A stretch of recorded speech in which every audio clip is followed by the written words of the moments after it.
Putri Kaca Mayang is a fairy tale about the origin of Pekanbaru City in Riau Province. Once upon a time long ago, on the banks of the Siak River stood a kingdom called Gasip. This kingdom is very famous because it has a commander who is valiant as respected. His name is Panglima Gimpam. In addition, the Gasip kingdom also has a doctor whose beauty has been famous to various countries. His name is Putri Kaca Mayang. One day, the king of Aceh ventured to propose to Putri Kaca Mayang. He also sent two of these commanders to convey his proposal to King Gasip. The two commanders then conveyed the purpose of their arrival. "My goodness, your majesty, we are the messengers of the king of Aceh. The purpose of your visit is to convey your king's proposal," reported as a messenger. "Sorry, envoy, my daughter isn't ready to get married yet.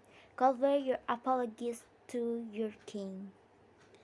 Hearing this answer, the two envoys returned back to Aceh feeling annoyed and disappointed. In the presence of the king of Aceh, the two envoys reported about the refusal of King Gasip.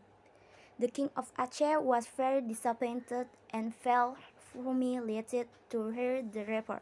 He is very angry and intends to attack the occult kingdom.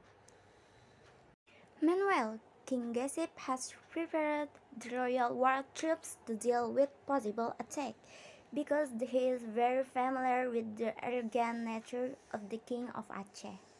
Panglima Gimpam led the guard in Kuala Gasip, which is the area around the Siak River. Apparently, all the preparation of the Gasip kingdom were known by the Aceh kingdom.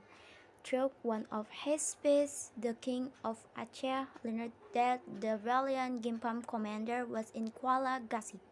Therefore, the king of Aceh and his troops looked for another way to enter the land of Gasip, so he persuaded a resident of Gasip to be a guide.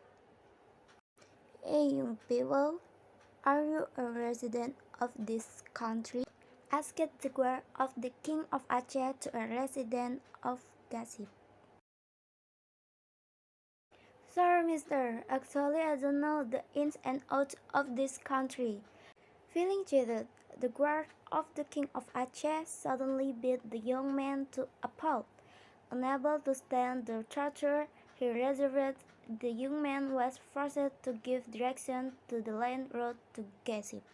Thanks to the young man's instruction, the Aceh soldier arrived in the land of Gasip without the knowledge of the Gimpam commander and his. When the Aceh soldiers entered the land of Gasip, they began to attack the population, had devastated the village and its inhabitants. They also managed to take the beautiful Princess Kaca Mayang away.